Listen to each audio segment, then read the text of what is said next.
So do you remember when we got to go to OEC? And what did we get to do once we got to OEC? Play What else? the yard, That's right.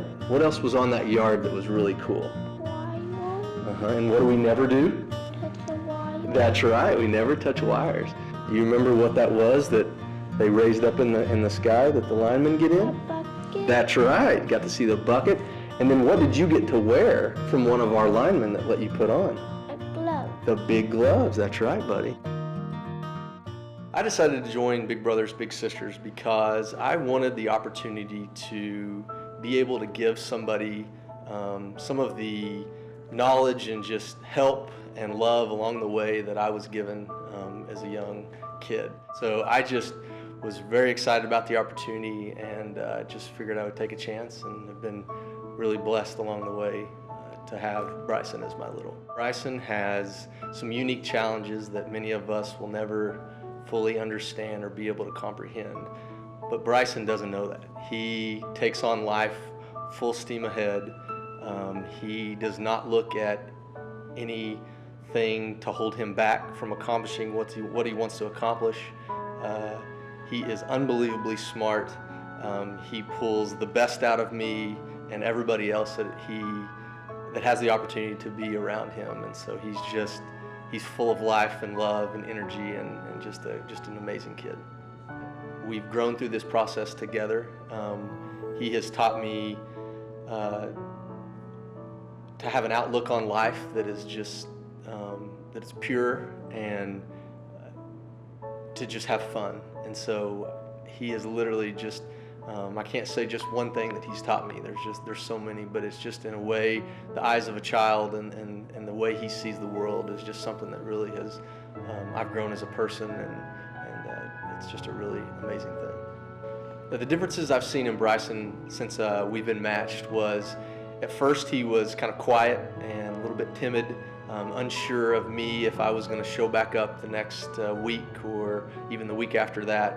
And just with consistency and him seeing that I was in this for the Hall was something that he's just blossomed tremendously from. There's so many kids out there that are just hungry for this opportunity to have a big bro or a big sis to come along and just to take a chance. It was nerve-wracking. I was scared driving to the match. I was scared kind of a little bit driving to the interview, but I knew that it would work out in the end, and it worked out amazing. So I would just say, just be bold, brave, and take a chance, and you never know what will happen. It'll just change somebody's life, or even yourself. Preston's somebody we stayed after for a long time about becoming a big, and I'm so excited when he finally decided to do it. And it's a great match, and just in the short time they've been together, I can see so many changes in Bryson, and he just kind of lights up when they're together. And I love those kinds of stories, and those are the kind that make my job rewarding. But it's the different kind of stories, I think, that get me up and going every day. Even when it's been a long day, you keep going because we have so many waiting littles. We have about 85 waiting littles right now. I ran into a mom not too long ago while I was shopping, and she said, "Can't you find anybody who will take my son fishing?" She's like, "That's all he wants to do. I've tried. I can't do it. I fail every time. I need somebody just to help me with those kinds of things. He wants to go fishing." So, I mean, it's really hard to say to that mom, "No, I can't find anybody to do that with your child." And it's really hard to say that to the kid when they want somebody. You know, sometimes we follow up with kids who've been waiting for a long time, and it's not a good story. Probably one of the saddest stories I have ever heard while working here. It was a grandmother who was raising her grandkids, and when they moved in with her, she contacted Big Brothers Big Sisters, wanting to get them all matched in the program. She was able to match some of the younger children, but the oldest boy, I think he was like 12 when he came into the program. When we called back to follow up, like on a 6-month assessment, just to see how things were going, she was like, "You can just take him off of the waiting list," because she said he's doing the things that I wanted to find somebody to help him avoid, and help him avoid maybe making some of the mistakes that his parents had made before him. And so those are the kind of stories that make me keep going every day.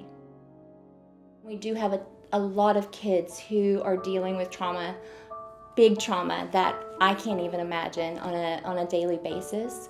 But we also have kids in our program who maybe they're struggling to fit in with their friends at school, and having that big brother or big sister come to their elementary school to see them on a weekly basis, it's like it's their special person. And for a kid who doesn't have a special person, for whatever reason that might be, that is a really, it's a big deal to them. And one of my favorite stories about when we had just matched, we do a match introduction, and I think a lot of times people think, oh, I don't think I would make that much difference, in this kid's life. The little boy, when he was introduced to his big brother, he hugged him and said, I have been waiting my whole life for you. And he invited him to come to his house for Thanksgiving. So these are, they're kids who just need more people in their corner. Everybody needs extra people in their corner, and that's what a big brother or a big sister does for so many kids in Cleveland County. I've been waiting 2 years. I've been waiting 3 years. I've been waiting 2 years. I've been waiting 1 year. The reason why I wanted a big brother is because I just want to do stuff. But I have a sister and dogs, but they're not that entertaining anymore. So